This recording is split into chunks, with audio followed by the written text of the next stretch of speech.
Let's go. I'm sorry you're trapped in there.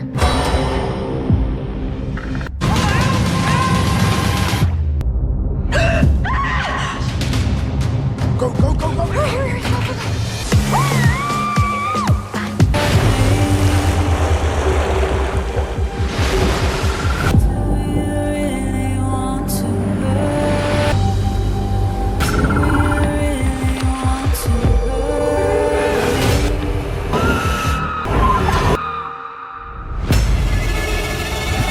الحيوانات القاتلة أو الأوركا دي حيوانات ذكية واجتماعية جدا، بس في نفس الوقت هم ملوك الافتراس في المحيط. وفي ملاهي وورلد اوف أوركا الحوتة سيتو هي النجمة الأولى بقالها 20 سنة. وفي يوم اتنين من الموظفين كانوا بيخلصوا ورديتهم وبيدردشوا إن سيتو حالتها متغيرة من ساعة ما فقدت ابنها الصغير. الإدارة بتقول إن ابنها مات، بس الموظفين شاكين إن الشركة هي اللي أخدته منها، وسيتو عارفة كده وحاسة بكل حاجة. قبل ما يقفلوا واحدة من الموظفات راحت تطمن عليها، بس الحوتة ما رجتش تجيلها. لما نادتها الموظفة نزلت حمام السباحة علشان تشوف في إيه وتفحصها عن قرب، وفجأة اتخضت من حاجة بتتحرك وراها. سيتو فضلت تلف حواليها وفجأة هجمت عليها وقطعتها. في نفس الوقت كانت ماتي شغالة في مطعم، وفجأة سمعت صوت حبيبها تشاد اللي لسه متخرج وحب يفاجئها. ماتي سألته لو صاحبتهم تريش زعلانة عشان هي مشغولة في المطعم وما حضرتش حفلة تخرج، بس تشاد طمنها وقال لها إنه اتصرف وغطى غيابها. وعشان تخرج ماتي الأسبوع اللي جاي، تشاد جاب لها هدية بسيطة للذكرى، كانت سلسلة فيها شكل تشيلو علشان دي الآلة اللي ماتي بتعزف عليها. لسه بيلبسها السلسلة وهيبوسها، دخل حرام المطعم ورفع عليهم السلاح بدم بارد، خلاهم يرموا تليفوناتهم وزق تشاد بعيد، وطلب من مادي تفتح درج الفلوس وتديله كل اللي فيه. بعد ما خد الفلوس طمع في السلسلة اللي في رقبتها، ومادي كانت بتحاول تقلعها بصعوبة، فتشاد استغل اللحظة وهيم عليه علشان ياخد السلاح. للأسف الحرامي كان أقوى وقعد يضرب في تشاد بظهر الطبنجة، ومادي دخلت في العركة وحاولت تمسك السلاح معاهم، وبعد شد وجذب الطلقة طلعت بالغلط جنب ودن مادي وعملت لها طنين رهيب، وتشاد قدر يسيطر وضرب الحرامي بالنار. الحرامي خد الفلوس وجري بالعربية، وتشاد خرج لقى السلسلة في الأرض ورجعها لمادي. وفي لحظة غدر الحرامي رجع وخبط تشاد بالعربية بتاعته وموته في ساعتها. بعد سنة مادي لسه شغالة جرسونة ومركبة سماعة في ودانها لأن السمع عندها اتدمر للأبد بسبب الطلقة. وصاحبتها تريش جت تزورها وقعدت تأنبها إنها مش بترد على التليفون، وقالت لها إنهم ما شافوش بعض من يوم الحادثة، وقالت لها إنهم طول عمرهم بيحلموا برحلة سوا، وهي خلاص جهزت وحجزت كل حاجة علشان يسافروا حالا. وهم بيلموا الشنط مادي شافت صورة شاد ودموعها نزلت من الحزن، وتريش حاولت تواسيها. تريش لاحظت إن آلة التشيلو مركونة وعليها تراب وفي مسمار فيه مكسور، ومادي اعترفت إنها بطلت تعزف بس ما رضيتش تحكي السبب. وبعد كام ساعة وصلوا تايلاند وقعدوا يستجموا في البسين ويتصوروا بتليفون تريش الجديد اللي ضد المية عشان تنزلهم على السوشيال ميديا. نزلوا البحر وتريش بدأت تشقط شاب شغال هناك اسمه جوش في مكتب معلومات السياح. قابلوا ست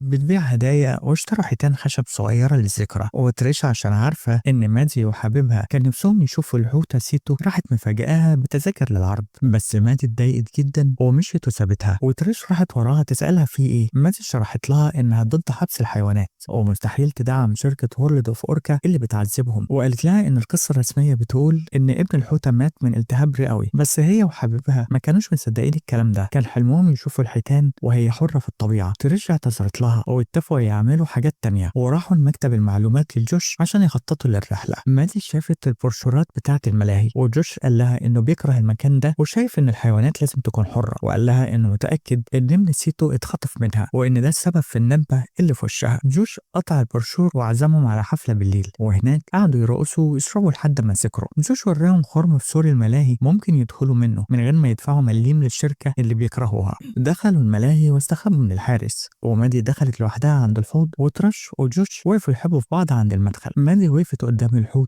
وفجأة سمعت ودنها عملت صوت صفارة غريب، وبعدها ظهرت سيتو قدامها. مادي رفعت ايدها وقعدت تتأسف للحوتة على اللي البشر عملوه فيها، وفي نفس الوقت كان عامل النظافة بيلم زبالة الزبالة من فوق. أول ما سيتو سمعت طرطشة مية جريت في ثانية، ومادي راحت تشوف فيه إيه. افتكرت إن أصحابها اللي بيعملوا الدوشة، بس اتصدمت لما لقت جثة عامل النظافة غرقان في المية، فصرخت وجريت. الحارس شاف الجثة وقعد يطاردهم بالكشاف، وهم بيجروا شنطة مادي اتعلقت في السور، بس قعدت تشد لحد ما فكتها وهربوا بالعافية. الحارس كلم المدير وقال له إن في حالة وفاة تانية حصلت في الحوض، فالمدير قال له يخلص من الحوت سيتو فورا. تاني يوم الصبح مادي صحيت لقت صحابها مجهزين لها مفاجأة. ركبوا الجيت سكي واستمتعوا بالسرعة في البحر، وصلوا لجزيرة مهجورة ومنظرها خيال. ومادي سألت ليه الناس مش بتيجي هنا. جوش حكى لها إن في أسطورة من سنين بتقول إن الجزيرة دي ملعونة. جوش لاحظ إن تريش مش عارفة تسيب الموبايل من إيدها بسبب هوى صور الإنفلونسر، فراح واخده منها وشاله في الجيت سكي عشان يخليها تفصل وتعيش اللحظة وسط الطبيعة. مادي كمان كانت جابت موبايلها معاها، فتريش استخبت من جوش وخدته، وبعدها مادي قعدت تريح على العوامة، والاتنين اللي مقضيينها حب دول ركبوا الجيت سكي. تريش وهي بتحاول تتصور بموبايل مادي كانت عمالة تهزر وتغطي عيون جوش بإيديها، وبعدها الجيت سكي خبط في حاجة وكلهم وقعوا في المية. موبايل مادي طار بعيد وعام، وتريش عامت بسرعة عشان تطلع على العوامة هي كمان. جوش كان محتار ايه اللي بيحصل، وعام ورا الجيت سكي عشان يشوف لو عطل ولا في ايه، بس فجأة ديل حوت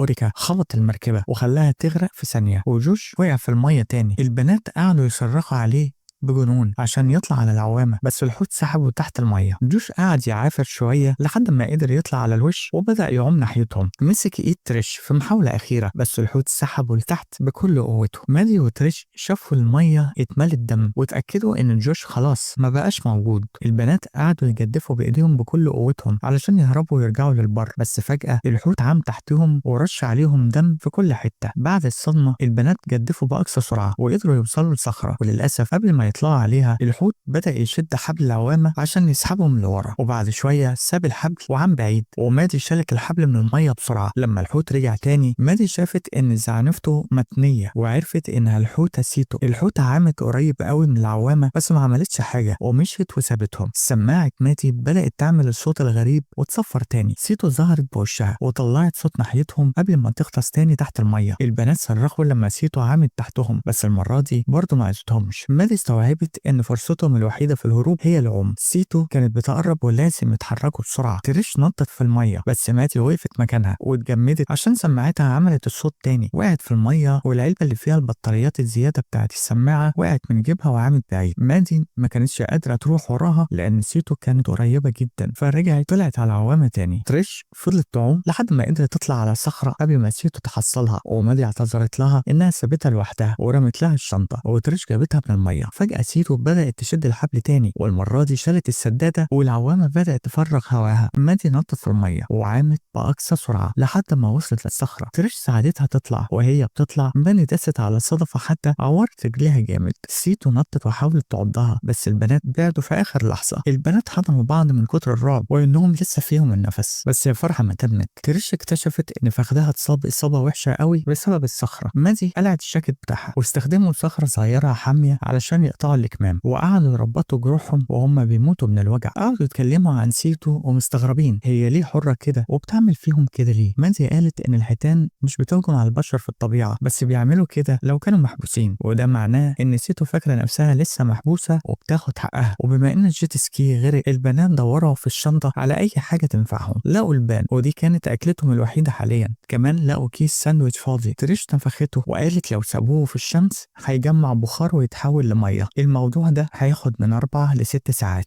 البنات قعدوا يصرخوا علشان حد ينجدهم بس ما كانش في حد حواليهم، فقرروا يوفروا طاقتهم. بعد كام ساعة تريش شافت مركب من بعيد. البنات بدأوا يصرخوا ويشاوروا بهستيريا بس المركب ما شافهمش ومشوا وسابهم. وجودهم على الصخرة خلى مادي تحس بنفس وجع سيتو وهي محبوسة في الحوض. فجأة سيتو عامت جنبهم وسمعت مادي صفرت تاني. لما غصوا لتحت شافوا دراع جوش مقطوع وفي كشاف مربوط في المعصم بتاعه. مادي حاولت تستخدم الشنطة عشان توصل له وكانت هتقع بس تريش لحقتها. بعدها تريش مسكت رجلين مادي عشان تقدر تميل وتجيب الكشاف من الدراع المقطوع. وبالليل قعدوا ينوروا بالكشاف عشان يطلبوا المساعدة بس مفيش أي حد بيرد. ومع طلعت شمس تاني يوم كان جلدهم خلاص اتسلق وبقى أحمر ومولع نار من كتر الحرارة. الشنطة أخيرا جمعت شوية نقط مية وقعدوا يشربوهم. وبعد تردد تريش سألت مادي ليه بطلت تعزفي على التشيلو. مادي قالت لها إنها ما كانتش قادرة تلمس الآلة بعد موت تشاد. تريش كانت شايفة إن الوقت لسه ما فاتش وصاحبتها ممكن ترجع للدراسة، ووعدتها إنها هتفضل جنبها على طول. مسكوا إيد بعض عشان يطمنوا بعض ويحسوا بالأمان. الجوع بدأ يقرصهم فقرروا يحاولوا ياكلوا الصدفة اللي داست عليها مادي. تريش مسكت رجلين مادي عشان تغطس تحت المية وتجيب الصدفة، بس مهما كانت بتشد الصدفة ما كانتش راضية تطلع من مكانها. وفجأة الحوتة سيتو عملت قريب منهم. مادي اتخضت لدرجة إنها وقعت في المية. استغلت الوقعة وقفشت الصدفة وطلعت تاني على الصخرة بمساعدة تريش في آخر ثانية قبل ما الحوتة توصل لها. بعدها تريش حاولت تكسر الصدفة بحجر بس منفعش، فمادي طلعت لها علبة معدن صغيرة من شنطتها واديتها الغطا، وبالعافية تريش قدرت تفتح الصدفة باستخدام غطا العلبة. كل واحدة فيهم كلت نص وطعمها كان يقرف جدا، بس غصبوا على نفسهم يبلعوها عشان جسمهم محتاج أي غذاء. مادي قعدت تبص للحجر الرمادي بتاع حبيبها تشات وقررت إن ده الوقت اللي لازم تنسى فيه وتعدي الأزمة. قالت كلمتين حب أخيرة وبست الحجر ورمته في المية. تريش قعدت تعتذر لها بدموع إنها حطتها في الموقف ده، وحلفت إنها كان قصدها تساعدها وبس. مادي طمنتها وقالت لها إنها مش غلطتها، بس تريش قالت إنها مش صاحبة كويسة وقررت تقول الحقيقة الصادمة. من سنة تريش كان عليها ديون كتير، فخططت مع واحد زميلها في الشغل علشان يسرقوا المطعم. الزميل ده هو نفسه الحرامي اللي هجم عليهم. تشات كان قايل لتريش إن مادي في البيت بتتدرب على التشيلو، فما كانش المفروض تكون في المطعم وقتها خالص. الحرامي كمان ما كانش المفروض يكون معاه طبنجة وخلف الاتفاق اللي كان ما بينهم. الإحساس بالذنب هو اللي خلى تريش ما تقدرش تزور مادي طول السنة اللي فاتت. حاولت تعتذر دلوقتي بس مادي انفجرت فيها وسقتها وقالت لها إنها تستحق كل الذنب اللي هي حاسة بيه ده. تريش فضلت تعتذر وتعيط، فمادي قلعت السماعة عشان ما تسمعش صوتها خالص. مادي نامت وحلمت إنها بتعزف التشيلو تحت المية، ولما صحيت تريش حاولت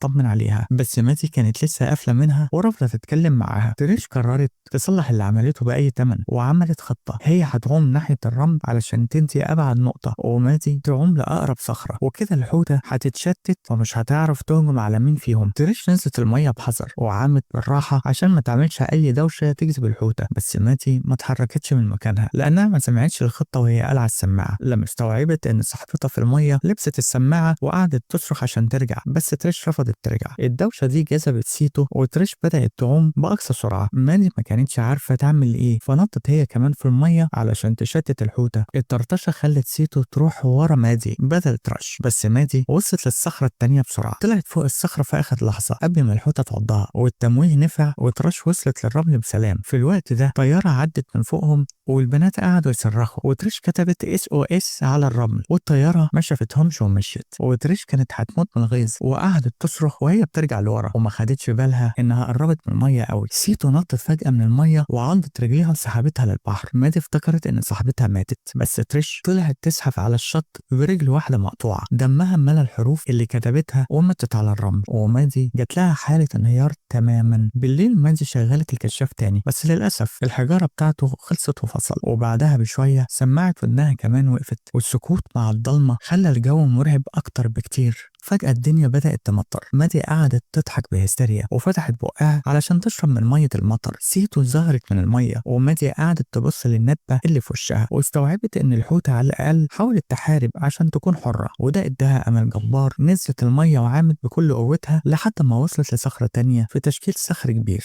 قعدت تنط من صخرة للتانية لحد ما وصلت للرمل عند جثة صاحبتها تريش. غمضت لها عينيها ودفنت جثتها في الرمل بوجع. بعدها افتكرت ان موبايل تريش ضد المية وموجود جوه الشنطة في الجيت سكي. مشيت على الصخور لحد ما لقت المكان اللي غرق فيه الجيت سكي ونزلت المية. عامت بأقصى سرعة ووصلت للمركبة وخدت شنطة تريش وطلعت على الوش تاني. لقت في الشنطة مسمار التشيلو بتاعها والموبايل، بس لسه هتعمل مكالمة الموبايل فصل شحن ومات. اتخطت من حاجة لمستها من ورا، بس طلع لايف جاكيت فلت من الجيت سكي. في اللحظة دي سيتو رجعت، فمادي غطست تاني وقعدت تدور في قاع البحر على أي حاجة تنفعها بس ما لقتش. لما الحوتة جت تهجم عليها استخبت ورا الجيت سكي ومداريها عنها. أول ما الحوتة مشيت مادي لقت مسمار التشيلو، بس ما كانتش عارفة تتحرك عشان السلسلة بتاعتها اتعلقت في صخرة. بعد معافرة السلسلة قطعت ومادي قفشت المسمار، وأول ما سيتو قربت كفاية راحت غرزت المسمار في جسمها بكل قوتها. الحوتة قعدت تصرخ من الوجع وعمت بعيد. دلوقتي مادي قدرت تطلع على الوش بأمان ومسكت في اللايف جاكيت وفضلت عايمة طول الليل. ومع أول ضوء شمس جت طيارة هليكوبتر وأنقذتها من الموت المحقق. وبعد فترة فترة مادي رجعت تعزف التشيلو تاني في حفلة كبيرة إهداء لروح حبيبها وصاحبتها. ما تنساش تشترك في القناة وتفعل الجرس علشان تشوف فيديوهات تانية كتير. شكرا للمتابعة، سلام.